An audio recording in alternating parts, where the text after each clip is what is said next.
Hello and welcome to Capacity TV.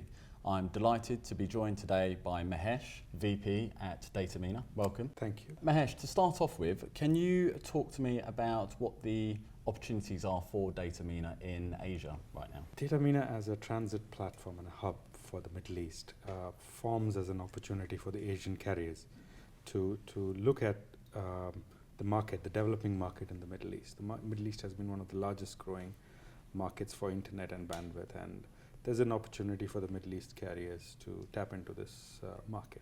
So we're trying to create an awareness of Datamena in the regional operators and of this opportunity, and to use the platform to reach out to the enterprise clients. In terms of Datamena, it's a relatively new company. Yes. How has Datamena grown over the last 12 months?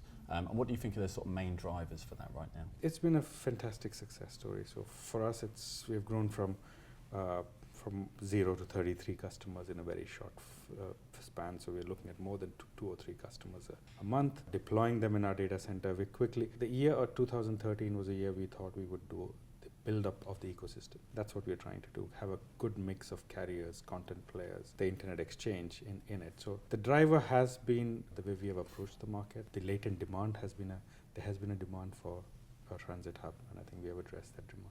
Mahesh, you touched on it, the Middle East carriers and the content providers. I mean, how much interest is there from those guys in connecting into Asia right now? We've seen an uptake on that interest. The Middle East carriers are trying to find new routes around the Red Sea and Egypt and Mediterranean, and they're looking at Asia as a possible diversity and a redundancy option.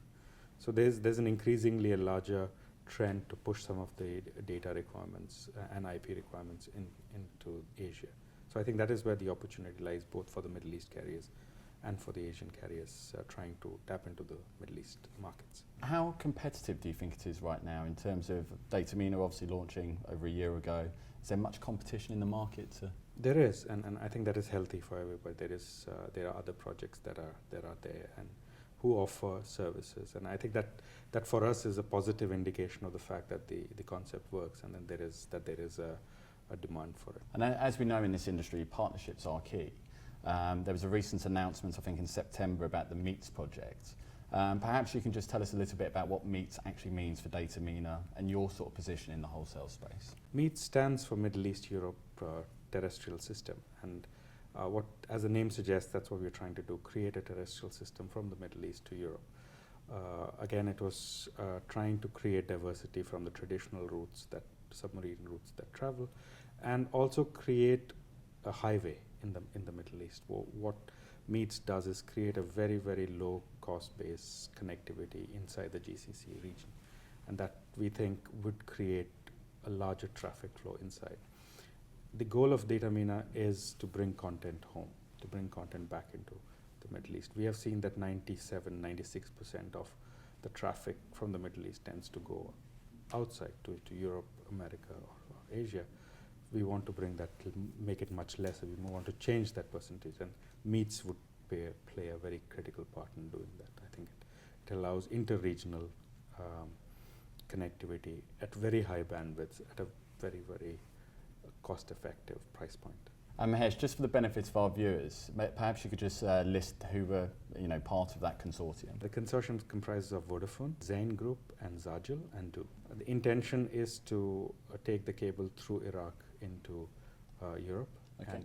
So the phase one is from Fujairah to Kuwait, Mm-hmm. and that connects United Arab Emirates, Saudi Arabia, Bahrain, Qatar, and Kuwait. Do you think there's a bit of a race on at the moment to get that terrestrial cable through sort of the Middle East? I know there's been other projects that have maybe got stuck at the border in Syria, for example.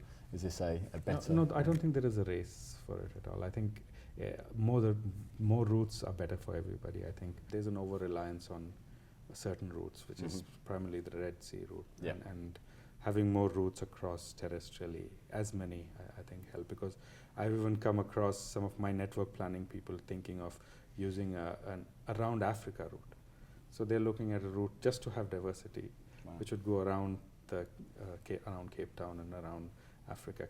There is an option for many more routes, and there isn't a race. I mean, we No. just want to make sure Yeah.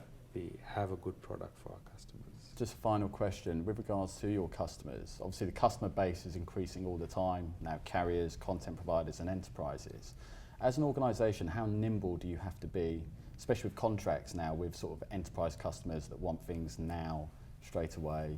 Being dynamic is the key to being a good hub and being a good service provider anyway. So I think that is one of the areas that we're trying to improve also, where we can actually respond back with more dynamic products, services, or options for our customers. And it is very important to be quick and be able to turn around customer requirements. Well, Mahesh, thank you very much. It's been a pleasure. Thank you. And look forward to speaking to you again. And it's a pleasure, and thank you for inviting me.